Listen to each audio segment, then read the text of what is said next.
Hi, I'm Deacon Alan Strauss. And I'm Ruth McKinney-Burkett. And we're with Christ the King Church in New Paltz, New York. And we're here right now in El Salvador on a missions trip. And one of the reasons why we're here is because at our church we do like to not only serve our community, but we like to serve others outside of our community. And it was our idea to bring our youth group here to experience what our neighbors are like outside of the United States. Yeah, so I was here chaperoning on the trip and also as a translator.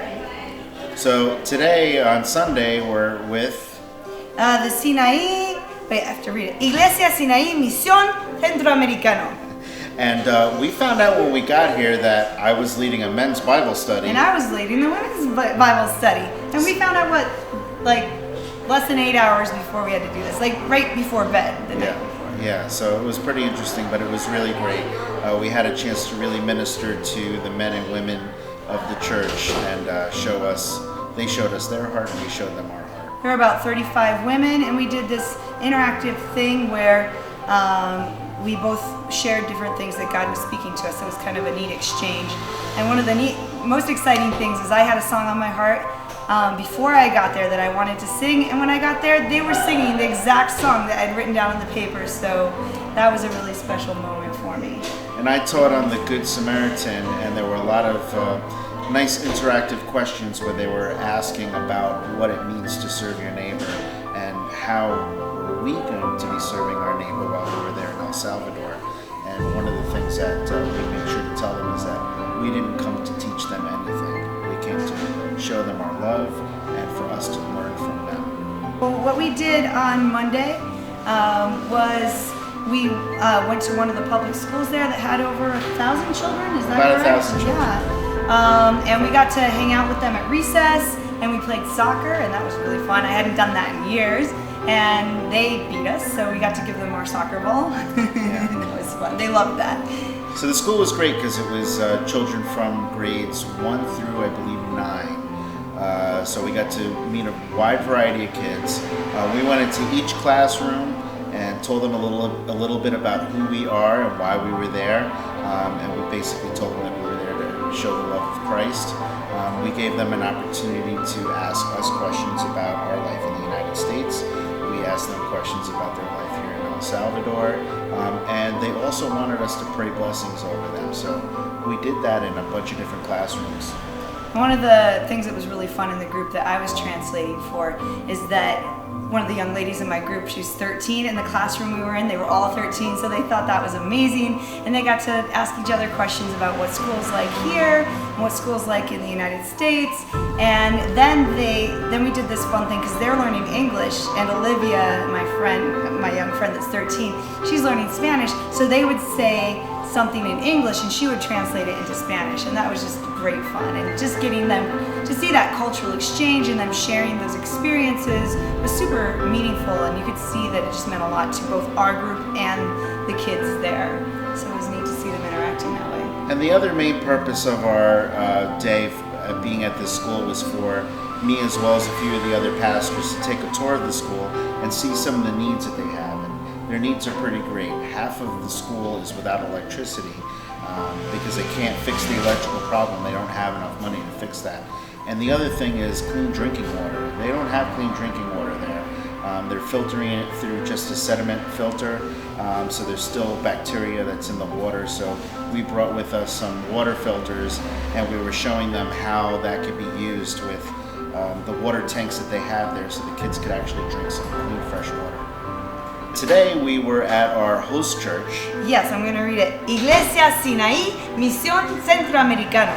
And we spent the day at the church helping them paint the outside of their building and also replanting some plants. So we had to scrape down all the walls. It was out on the street. It was kind of neat because there's a private school right across the street. People were lining up to drop their kids off, and everybody was watching, and we had music playing, and it was really festive.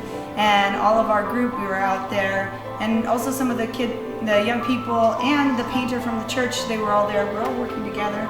So it was kind of a neat experience interacting with the neighborhood while we worked And our kids did a great job. I was really proud of how it was hot because the sun was shining on them for the first part of the morning, and they did not complain. They had good attitudes. They were a lot of fun, and they worked really hard, and we got a lot done. It was pretty transformational of the building and all of that. And it was nice because we had a chance to have lunch there with them as well. We had cooks come in and bring us lunch.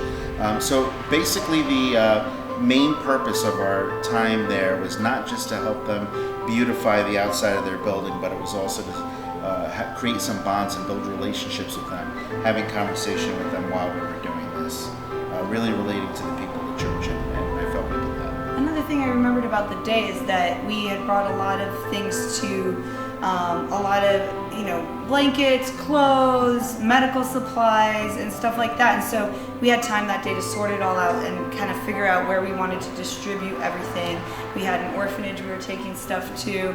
We had a church out in the outside of the town, the really poor area, and then this other church that we were serving, and the school, and the soccer academy. So these were like our five different locations that we were distributing different things to. So the kids worked really hard to help us organize everything and get it all spread out and situated so we could serve the communities we were reaching out to. So overall, it was a very successful day.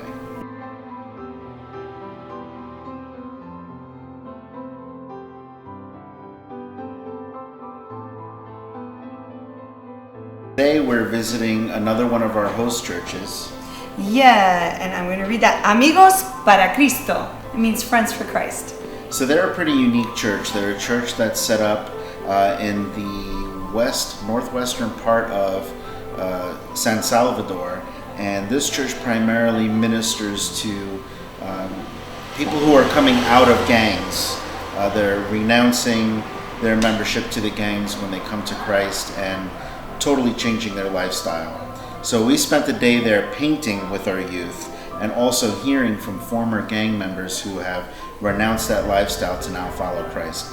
And the testimonies were pretty powerful. Yeah, and one thing that was really neat is that there was such an amazing unity between all the people that go to that church. So many of them showed up and they all worked so hard, and pretty much in like half a day between them and our youth, like the whole interior of that church was painted and transformed. It was just amazing to see the work get done so quickly, but also to see how passionate these people were to be together and to serve each other and to serve their community. One really cool thing that our group got to do is we got to go down.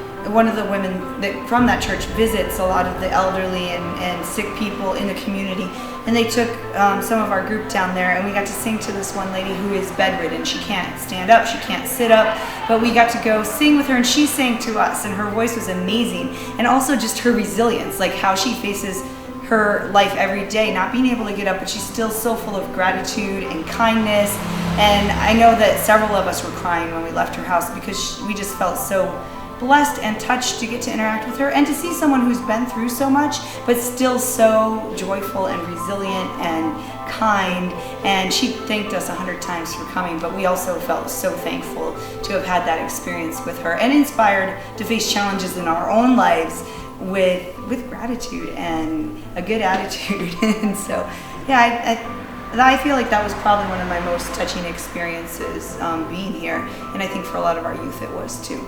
And I had an opportunity to spend some time with the pastor at that church. And one of the things that concerns him is the gang members that are renouncing their membership in the gang and coming to Christ.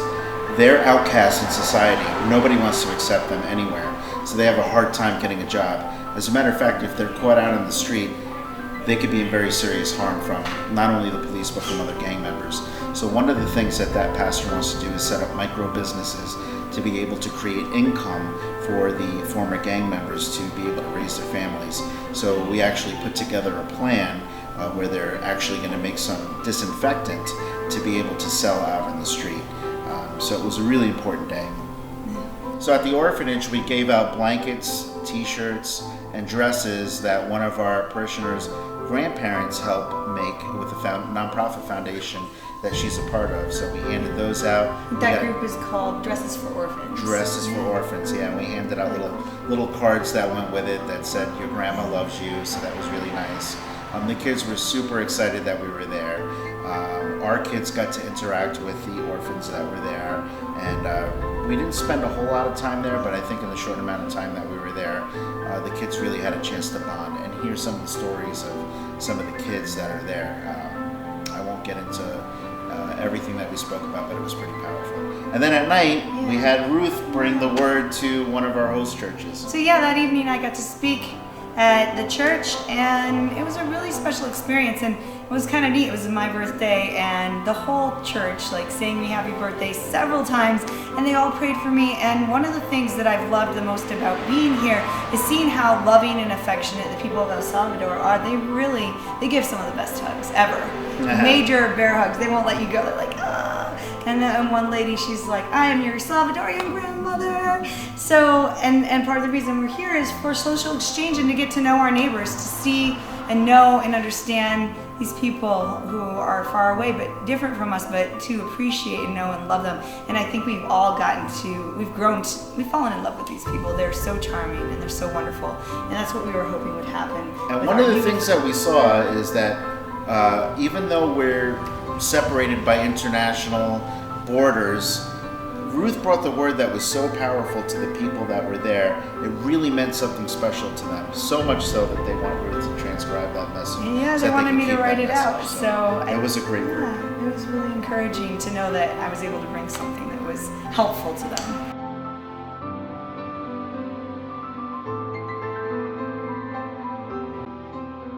And what we did today is we spent the whole day at a retreat center that belongs to our host church. I've got to read this because it's a long one. Iglesia, Sinai, Mision, Centro, Americano. So the retreat center is located off of, I can't remember the name of the town, but it's the second largest lake in El Salvador. Beautiful piece of property. They've owned it since 2007, but unfortunately they don't have the funds to bring the youth there that often. So for most of the youth that went with us that day, it was their first time ever being there. This was a very, very important day for our group. We spent most of the day just interacting with our youth group and their youth group. So they really formed some important bonds and got to know each other a little bit. Yeah, and it was kind of, I'm the translator for the group. There were several of us, but I'm one of the main ones. And one of my worries was that how am I going to help these kids interact when they don't speak the language? But we did this icebreaker where they had to say their names and they had to come up with a sign, and that really, really worked. Believe it or not, we had over 30 people there, and we pretty much learned everybody's name in about a half hour, and it was a lot of fun. And then we played games that didn't require a lot of words. So we got to do soccer, we got to play in the pool. Marco Polo was a big hit. And I think that also some of the young people from their group shared some things about their life testimonies and things that are hard for them. And I think it was just really meaningful for us to understand what their lives are like and get an idea and be able to share that way. And we had a lot of fun, and we were able to, I didn't even have to do a ton of translating. There was a lot of bonding happening, communication without words, and And the trip there and back was an adventure. That was amazing. The riverbeds had the road got washed out by the river, so the school bus we were on got stuck a couple times, and we had to build up the road with rocks so that the bus could get out. And that happened several times. And so we all got out of the bus, a lot of us got out of the bus, and we all brought rocks over, and we got it under there. And there was such a sense of accomplishment and teamwork, and again, communicating without words. And it was just like, yeah. So it was another great day in El Salvador.